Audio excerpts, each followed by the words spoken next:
செய்திகள் தொடர்கின்றன. ஜெர்மனியில் வீடு ஒன்றில் வளர்க்கப்பட்டு வரும் செல்ல பிராணியான நாய் ஒன்று புற்றுநோயை கண்டுபிடிக்கும் அதிசய செயலை செய்து வருகிறது. பொதுவாக நாய்கள் என்றாலே அவை செல்ல பிராணிகளாகவும் காவல் காப்பதற்கும் பயன்படுத்தப்பட்டு வருகிறது.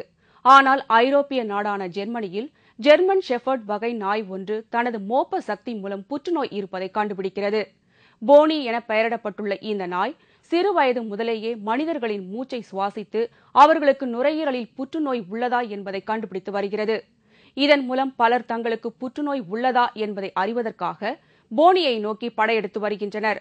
நுரையீரலில் ஏற்படும் புற்றுநோய் குறித்து பல்வேறு தகவல்களை அளிப்பதற்கான பயிற்சியை சுமார் 2 வருட காலமாக போனியின் உரிமையாளராக பெட்ரிக் மேற்கொண்டு வந்தது குறிப்பிடத்தக்கது.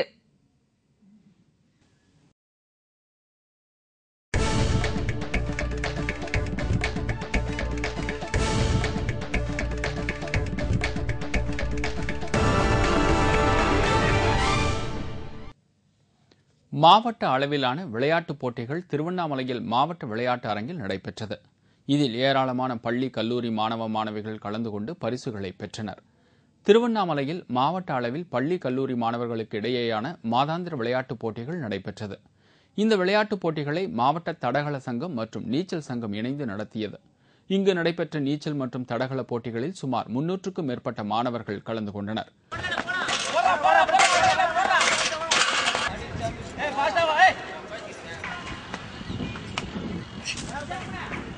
போட்டியில் வெற்றி பெற்றவர்களில் நீச்சல் போட்டியில் 192 பேருக்கும் தடகள போட்டியில் 96 பேருக்கும் சான்றிதழ்களும் பரிசுகளும் வழங்கப்பட்டது. விளையாட்டுப் போட்டியின் நிறைவு விழாவில் மாவட்ட ஆட்சித்தலைவர் அன்சுல் மிஸ்ரா கலந்து கொண்டு மாணவ மாணவிகளுக்கு பரிசுகளை வழங்கினார். இத்துடன் செய்திகள் நிறைவடைந்தன. மீண்டும் செய்திகள் பிற்பகல் 1 மணிக்கு. உங்களது பிரச்சனைகளுக்கு உடனடி தீர்வு காண 30134600 என்ற கேப்டன் டிவியின் தொலைபேசி எண்ணிற்கு தொடர்பு கொள்ளுங்கள். வணக்கம்.